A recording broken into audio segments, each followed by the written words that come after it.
évolution, l'expérience professionnelle est souvent présentée comme un atout majeur, voire même indispensable pour décrocher un emploi. Mais est-elle toujours un passeport vers l'emploi? Parfois, est-ce que l'expérience ne peut-elle pas constituer un blocage, voire même un frein? Mesdames et messieurs, c'est autour de ces questions que nous allons donc nous exprimer ce matin. La thématique Espace Miné vous propose accès à l'emploi, l'expérience, une nécessité ou un frein. Et naturellement, pour planter le décor, nous allons passer la parole à un expert en entrepreneuriat sur ce plateau, Joseph Zambo. On a un mot quand même clé qu'on souligne dans cette thématique, le mot expérience.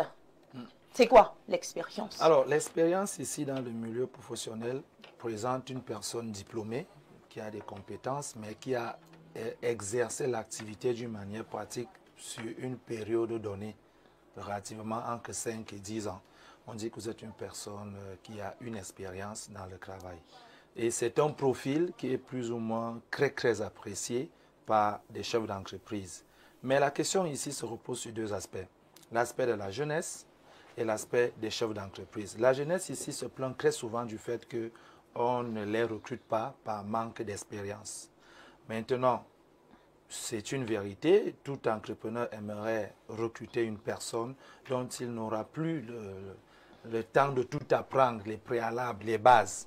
Mais il en reste que la jeunesse, sachant qu'elle est nouvellement diplômée, ce n'est pas un péché d'être diplômé cette année et de chercher du boulot.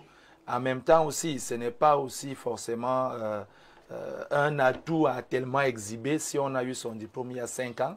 Et on revient encore, qu'est-ce que l'expérience? Est-ce que c'est parce qu'on a eu son diplôme il y a 10 ans qu'on est une personne expérimentée ou c'est parce qu'on vient d'avoir son diplôme qu'on est moins expérimenté? Une question encore à développer. Et de l'autre côté, auprès des entreprises. Les entreprises gagnent et pensent pouvoir beaucoup gagner lorsqu'elles recrutent directement des personnes très expérimentées parce qu'on se dit l'activité va décoller d'une manière en obligation de résultat de toutes les façons. Voilà, on n'est pas là pour avoir, miser sur des personnes moins expérimentées, c'est dit très souvent qu'on aura encore des erreurs de débutants, des failles et autres. Mais lorsqu'on a travaillé sur ce thème, on a trouvé une synthèse qui présente que oui, dans une entreprise, il y a des postes clés sur lesquels on ne pourrait pas rigoler en les offrant à une personne nouvellement sortie de l'école. Mais oui, il y a aussi des postes sur lesquels on peut prendre des personnes qui ne sont pas forcément trop expérimentées et cela ne crée aucune entrave à l'évolution de l'entreprise. Merci d'avoir planté le décor, Ibrahim, Maxime, Julien, qui est juste à côté de vous. Est-ce qu'il n'est pas vrai quand même que l'expérience est un atout indiscutable? Yann Andrea, c'est très vrai, c'est même trop vrai. C'est-à-dire que quand on est chef d'entreprise, généralement, on a toujours des budgets qui sont un tout petit peu réduits ou limités. C'est-à-dire qu'on n'a pas toujours la quantité de milliards qu'il faudrait pour faire ce qu'on a à faire. Et donc, du coup, généralement, les chefs d'entreprise ont peur. Ils ont peur de prendre un certain type de risque. Ils ont peur de prendre quelqu'un. Généralement, ils veulent, bon, avec le peu de budget que j'ai actuellement, je veux investir cela et j'ai besoin d'un rendement immédiat. J'ai besoin que ça commence à produire parce que j'ai fait beaucoup de placements. Là, il faut que les entrées commencent à arriver.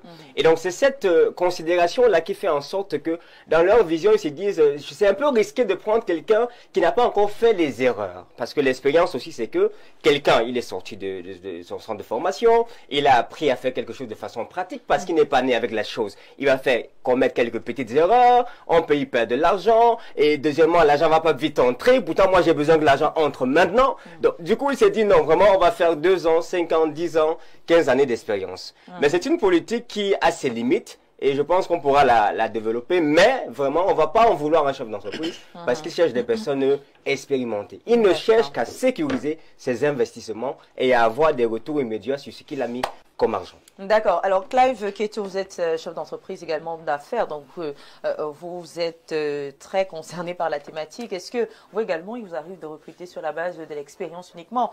Est-ce que vous pensez véritablement qu'un salarié expérimenté est plus productif que celui qui ne l'est pas, mais qui a peut-être des diplômes, qui a toute la volonté, qui a plein de perspectives?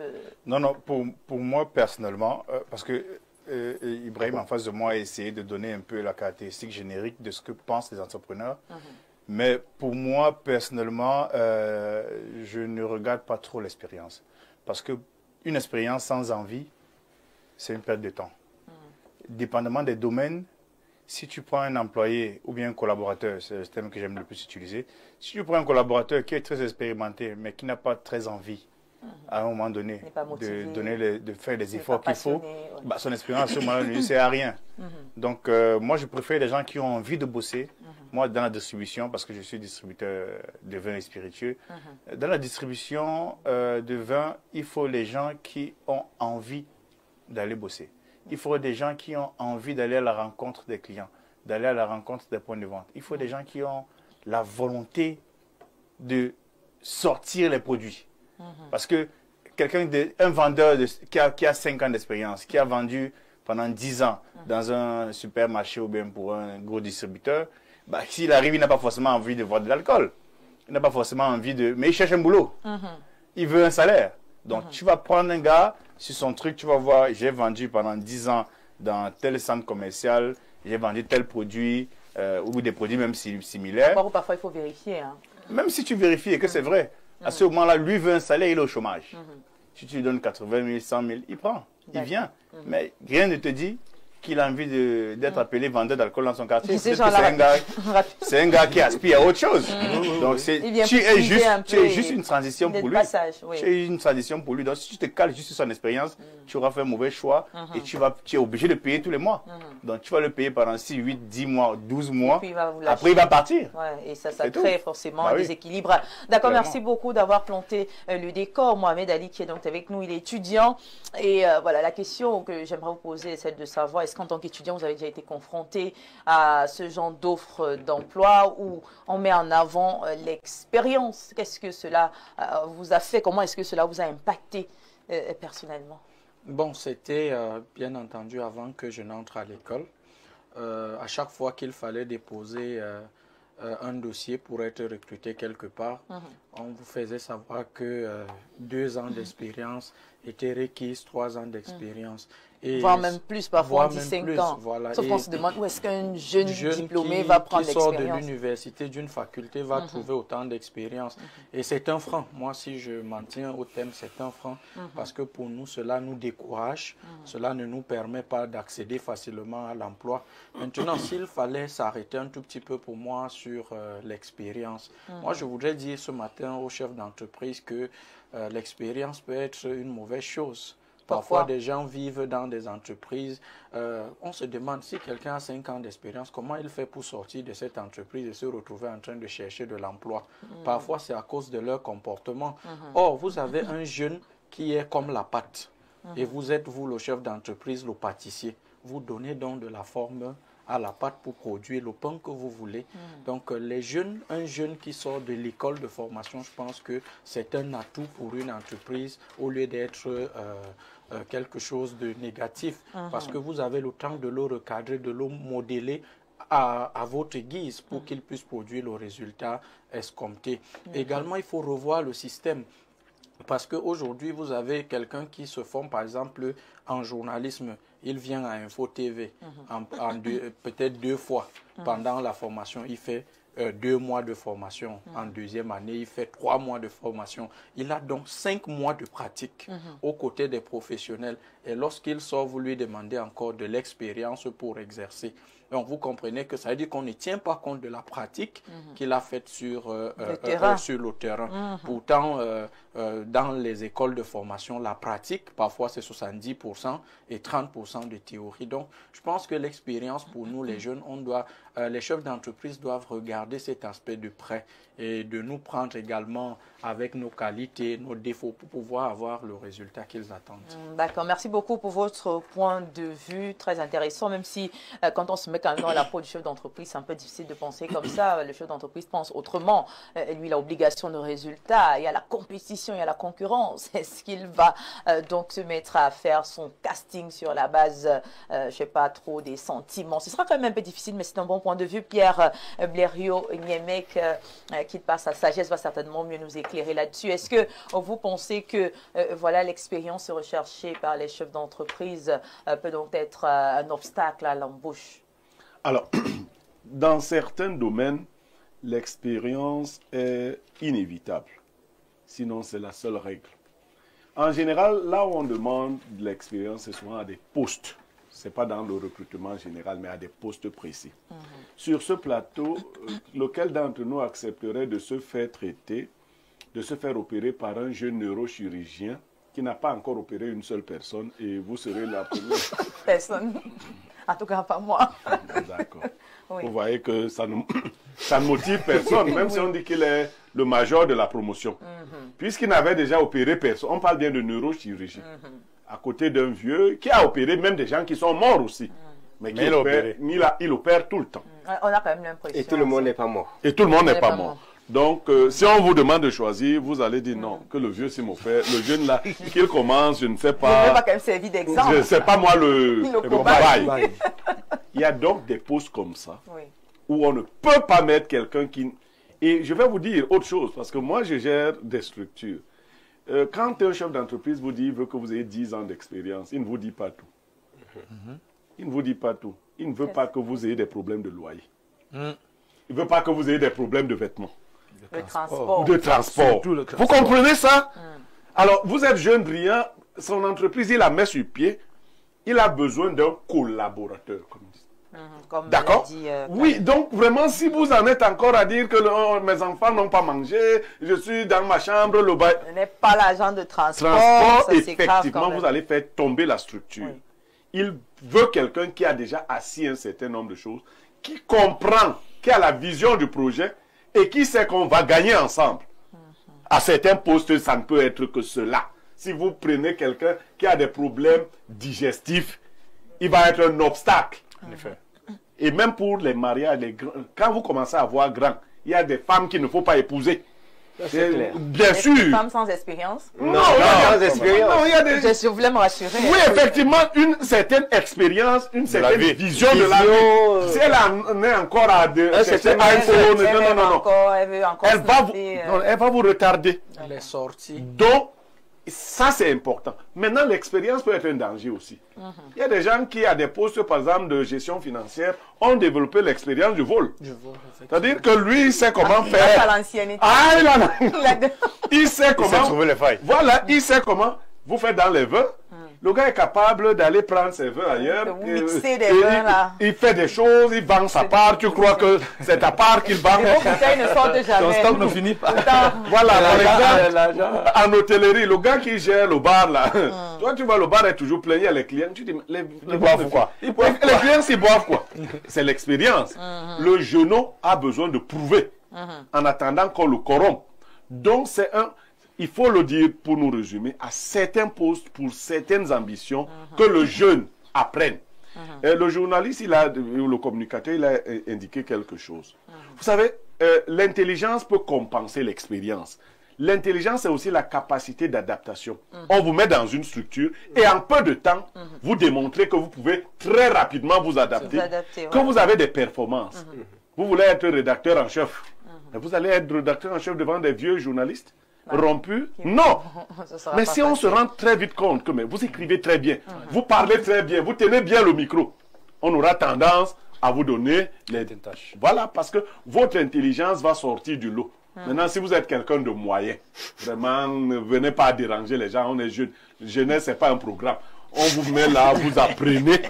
Oui, on est jeunes. Parce que, oui, même l'affaire des femmes dont on parlait maintenant, il y a des jeunes qui ne foutent rien. Ils discutent, les jeunes filles, on lui donne, il ne fait rien. Donc, la jeune fille est obligée d'arriver voir son vieux. Non, en tout état de cause, il faut discuter ce que vous pouvez assumer. D'accord, voilà. Merci beaucoup. On a donc essayé d'expliquer l'expérience comme étant d'une part un atout et d'autre part un frein. Quelques solutions envisagées pour quand même aider ces jeunes étudiants-là qui sortent parfois fraîchement des écoles, diplômés, avec beaucoup de motivation, beaucoup de passion, mais qui n'ont pas justement la possibilité de tomber sur des personnes qui leur tiennent la main, qui leur font confiance, parce que c'est également une question de confiance.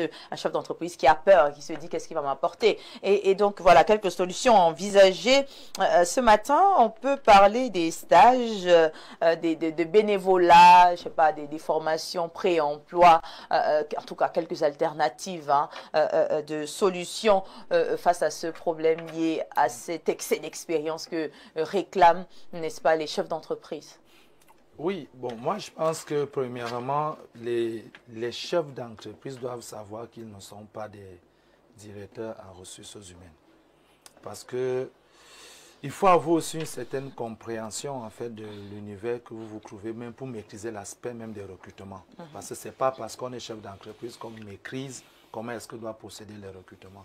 Dans une entreprise, comme je l'ai dit, il y a des postes obligatoires qu'il faut mettre des personnes qui ont une certaine expérience parce que par une erreur d'inattention, l'entreprise peut couler et on ne peut plus rattraper. Donc, il faut donc comme solution que les jeunes le comprennent.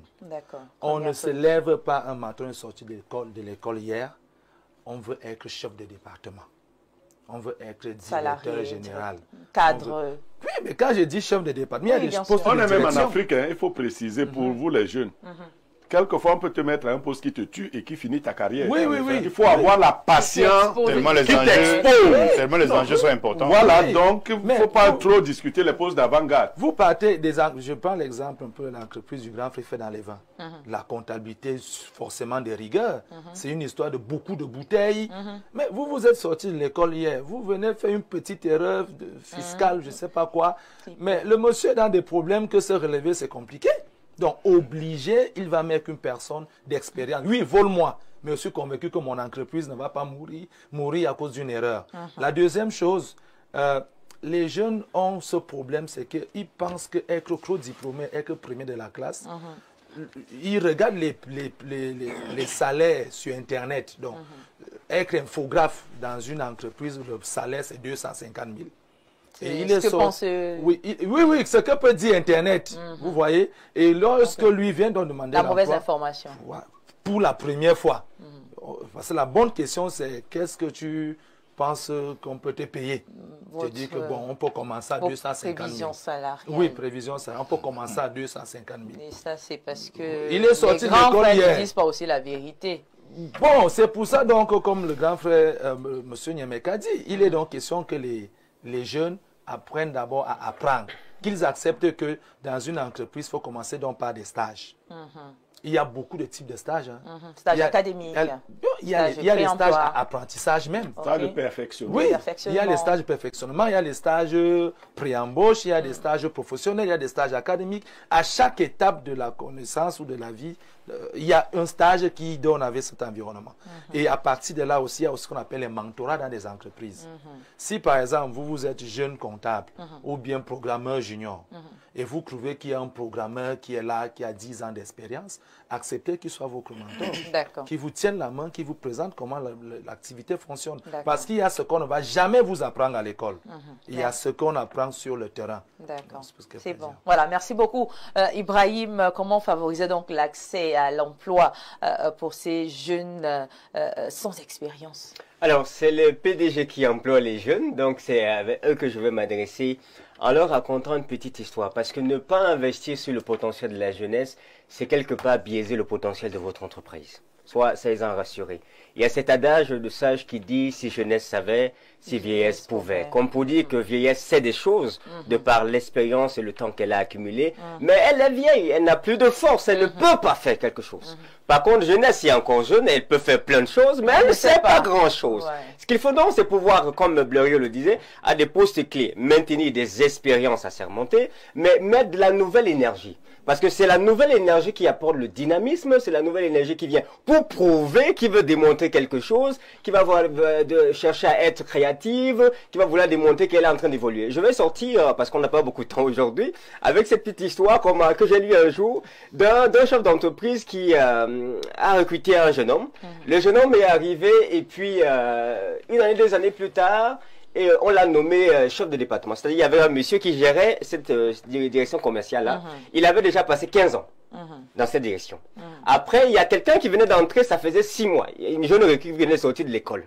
Et subitement, pendant que le DG annonce qu'il va faire des nominations pour le grade supérieur, on a nommé celui qui a fait 6 mois à l'intérieur de l'entreprise. Alors ce monsieur était meurtri, ce papa avait mal au cœur. Il a commencé à pleurer, il a dit que non, s'il ne parle pas à son PDG, ça veut dire que lui-même n'est pas honnête. Il a pris son courage à 2 mains et il est allé voir son PDG. Il dit, PDG, ça fait 15 ans que je vous sers avec fidélité, engagement et que je ne vous ai rien volé. Pourquoi vous me faites ça? Voilà quelqu'un qui vient d'entrer, ça fait 6 mois. Et vous l'avez nommé mon chef comment? Son patron le regarde et lui dit, ok, il n'y a pas de souci. Je vais dire des bêtises comme ça, il s'appelle peut-être Dieudonné. Dieudonné, je veux qu'il y ait un partenariat qu'on va signer avec une entreprise qui produit des mangues là. Je veux que tu ailles là-bas voir, ils ont envoyé une correspondance là pour voir si on peut collaborer. Va voir si c'est faisable. Le papa est parti. Il est arrivé, il a vu l'entreprise, il a vu ce qu'il faisait, il a vu le type de production, et puis il est rentré, il a dit à son PDG que PDG c'est faisable. D'accord. Alors, le PDG a appelé le jeune de 6 mois, il lui a dit, va là-bas, là, il y a le monsieur avec qui on veut collaborer, va voir si c'est possible.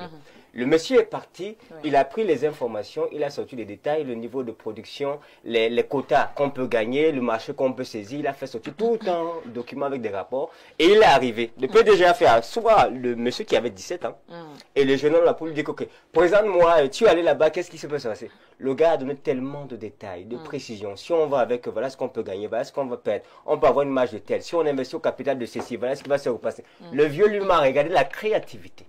Et la compétence du jeune, il a fermé sa bouche, il s'est plus plein. C'est ce que vous risquez de manquer si vous ne faites pas intégrer les jeunes dans votre travail. Merci beaucoup. Alors, mon cher Mohamed Ali, vous représentez les étudiants sur ce plateau. Alors, est-ce que vous pensez que l'alternance ou les stages, n'est-ce pas, est-ce que cela peut combler un tout petit peu ce vide? Oui, j'ai parlé tout à l'heure, tout d'abord des stages, de prendre au sérieux ces études. Mais il faut ajouter un autre élément, l'envie et la volonté. Il faut que n'ont pas tous les jeunes. Voilà, que n'ont pas tous les jeunes. Il faut être passionné. Moi, aujourd'hui, je regarde, quand vous regardez, généralement, on fait l'analyse du niveau des élèves. Aujourd'hui, au Cameroun, on vous dit non, le niveau est très bas. C'est parce que les enseignants qui les forment vont dans les écoles de formation, les écoles normales, non par passion, mais tout simplement parce qu'ils vont, parce qu'il y a un tel qui a positionné un tel. Il y a des métiers qui nécessitent la passion. On ne peut pas faire une matinale en télévision si on est paresseux. Parce qu'il faut se lever tôt, il faut avoir de l'envie. De l'amour aussi. Hein. De l'amour et de la passion pour ce qu'on fait. Exactement. Maintenant, il faut également analyser son parcours et identifier ses lacunes. Par exemple, moi, j'ai toujours su que je n'étais pas très bon en français. Et à chaque fois que j'entre dans une école de formation ou bien lorsque je fais mes études, je mets un maximum d'efforts à pouvoir m'améliorer en langue française. Mais d'autres jeunes n'ont pas cette humilité, l'humilité nécessaire de pouvoir apprendre et identifier ses failles. Maintenant, pour finir, il faut prier. Viviane, parce qu'il y a des personnes qui ont des ondes négatives. Ils ne sont jamais, même quand ils viennent, j'avais suivi un jour une histoire que Pierre Blériot racontait dans cette émission. Un jeune entre, il le regarde et il lui dit de sortir parce qu'il ne le sent pas. Donc il y a également l'énergie négative. Et comme le dit une de mes enseignantes pour qui j'ai beaucoup de respect, Dr Picassa, respecter ses parents. Parfois, notre malheur, nous les jeunes, vient de notre environnement. On ne respecte pas nos parents. Vous avez un emploi que vous voulez décrocher, vous sortez, le matin, vous êtes vous avez un conflit avec vos parents, vous ne pouvez pas avoir la bénédiction nécessaire. Donc, il y a la compétence, il y a l'envie, la passion, et enfin le respect, n'est-ce pas, des parents et de la religion. Mais je pense qu'il faudrait également que les universités et les écoles préparent mieux les étudiants à répondre aux besoins dans le marché de l'emploi. Le problème, c'est que lorsque vous savez ce que vous êtes allé chercher à l'école, vous encouragez vos enseignants à donner davantage. Pierre Blériot est sur ce plateau, il peut le confirmer. Lorsqu'un enseignant entre en salle et il constate que vous n'avez pas l'envie et vous n'avez pas le niveau, il vous donne le minimum et il ressort. Mais s'il arrive, il trouve que vous avez l'envie de creuser. Par exemple, dans une école de communication comme l'ESTIC, on a ce qu'on appelle le cahier d'actualité. Ça veut dire chaque matin, on suit la revue de la presse, on suit tous les journaux. Lorsqu'un enseignant entre et qu'il essaie un peu de vous titiller, il va trouver que vous avez une certaine assise. Et même en entreprise. Tout à l'heure, Pierre Blériot, pour terminer rapidement, parlait de l'expérience. Vous savez, moi, avant d'arriver à l'ESTIC, travaillé dans une CTD où le patron disait, moi, je ne veux pas connaître votre nom, c'est le résultat qui m'intéresse. Et lorsque vous travaillez avec un patron comme celui-là, il faisait des mouvements tout le temps.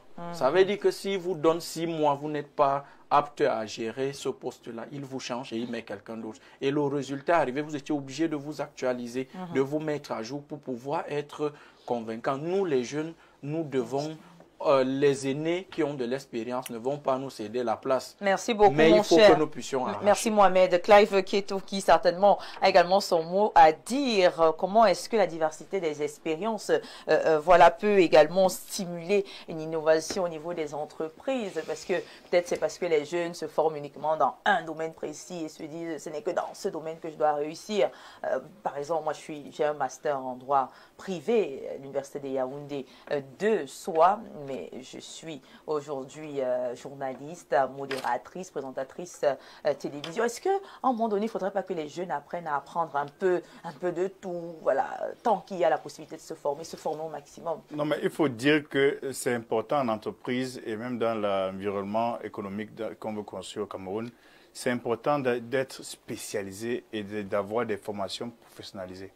C'est important parce que ça permet aussi, dans des domaines pointueux, comme l'industrie, l'agro-industrie, qu'on est en train de vouloir développer, le tissu agro-industriel qu'on veut développer au Cameroun. Et pourquoi pas même le journalisme, parce qu'il y a des présentateurs qui sont moins pointueux que vous. Peut-être parce qu'il a beaucoup d'envie, mais il n'est pas formé, il n'a pas le bagage nécessaire pour faire cette activité-là en particulier. Regardez par exemple, comme le grand frère Bafa ici. Il y a beaucoup de gens qui sont formés en présentation. Il y a des gens qui sont, mais je ne connais pas comment ça se passe à l'ESTIC, mais il y a des gens qui font des formations pour ça. Mais ils ne sont pas pointueux. Lui, c'est un professionnel. Lui, c'est son boulot.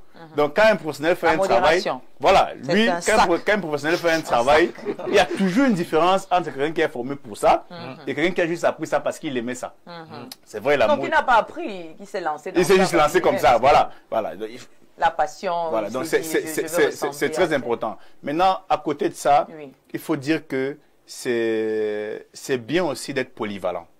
Dans un environnement où le travail est difficile, l'emploi est compliqué, même quand tu l'as, c'est difficile de le garder, c'est important d'être polyvalent. Ça permet aussi au patron de savoir que, ok, tel collaborateur, si je le trouve un peu moins productif ou défaillant dans tel domaine, par exemple, c'est pas un grand vendeur parce qu'il n'a pas, le contact facile, il ne parle pas facilement au client, mais c'est quelqu'un qui sait surveiller. C'est quelqu'un qui a l'œil ouvert, c'est quelqu'un qui peut faire ça, donc je peux le mettre au magasin, il peut être chef magasinier, ou bien c'est quelqu'un qui, je sais pas trop quoi, le patron va savoir détecter en toi une capacité, une compétence qui peut mettre à profit pour l'entreprise. Donc oui, la polyvalence c'est important, mais c'est pas à tous les niveaux qu'on doit regarder ça. D'accord, mais c'est pas terminé? Non, c'est pas terminé. Mais c'est pas grave. Non, allez-y. On n'a pas beaucoup de temps. Allez-y.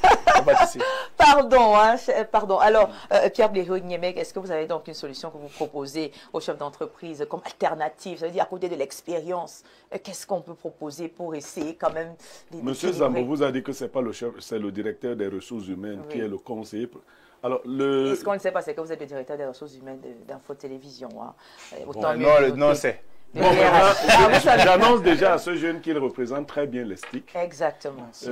Et valablement. Ouais. Si vous n'êtes pas recruté ailleurs, vous êtes sûr à 80% que je vous ferai recruter ici. Merci beaucoup. Donc, je le dis pourquoi? Parce qu'effectivement, beaucoup de jeunes veulent dire qu'ils sont ci, ils sont ça, alors qu'ils sont incapables de défendre ce qu'ils ont appris. En effet. Voilà un jeune qui passe, qui est communicateur ou communicant, et on voit bien qu'il communique bien. Il a reconnu avoir déceler des tares qu'il corrige. En lui-même d'abord. Oui, mais beaucoup sont dans la situation contraire. Ils ont des tares, vous les écoutez et vous sont convaincus à leur corps dépendant qu'ils sont déjà très forts. Ils n'ont même pas le sachet qu'ils disent déjà qu'ils sont le sac.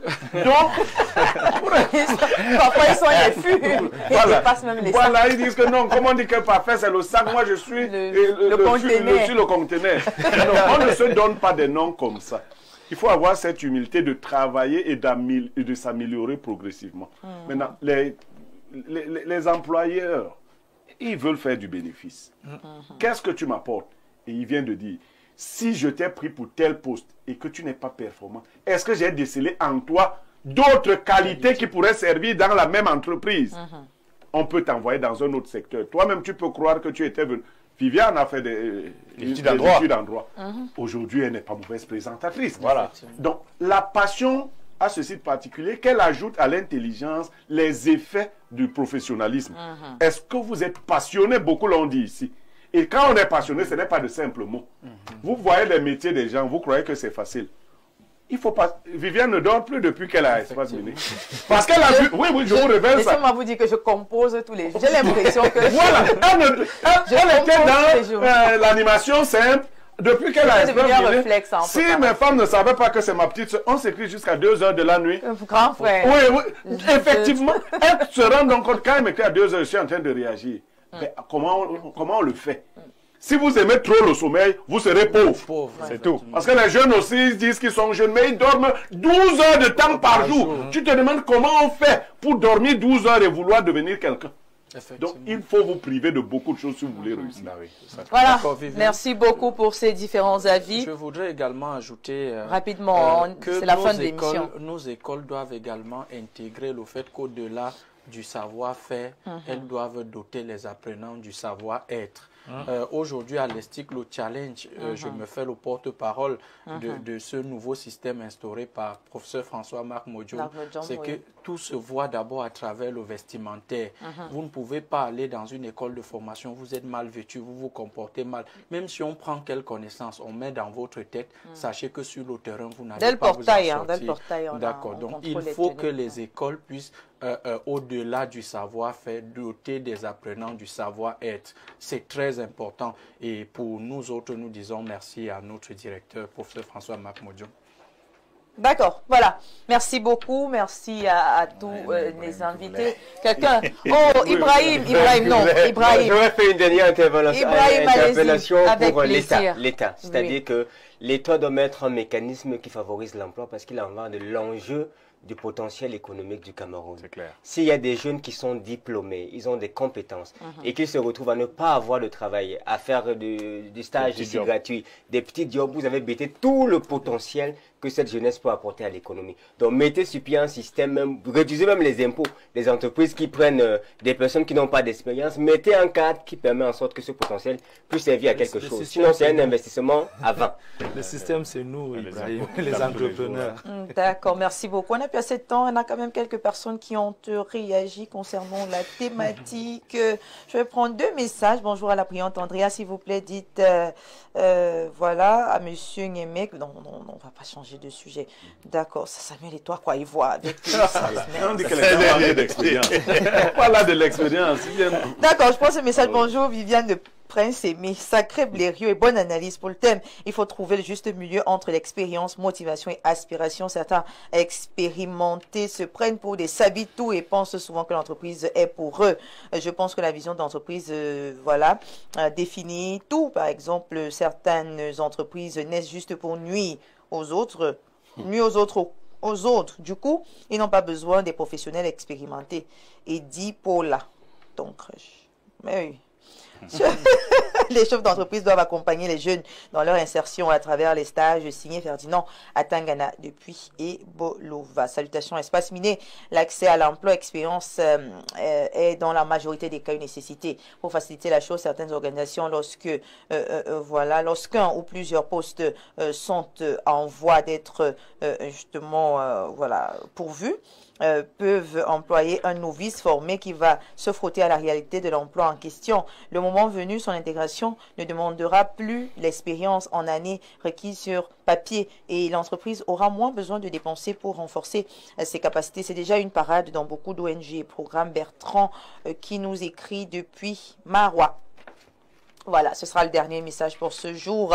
Merci à tous pour vos échanges riches et éclairants sur cette thématique assez complexe. On comprend que si l'expérience est parfois une nécessité, cela ne devrait pas être un frein à l'emploi parce que les jeunes également beaucoup pas donnés dans leur pays. Et cela commence, n'est-ce pas, permet qu'on puisse commencer à changer les choses. Le changement, ça doit passer partout, même dans ce secteur. C'est donc ici que s'achève cette émission du mardi 15 avril 2025. Très chers téléspectateurs, on espère à la maison que cela vous a apporté un plus. On vous laisse en compagnie de nos programmes sur la télévision de proximité et du Vivre Ensemble, 22h30 et l'heure de la rediffusion de ce programme Espace Miné. Merci aux démineurs, Clive Keto.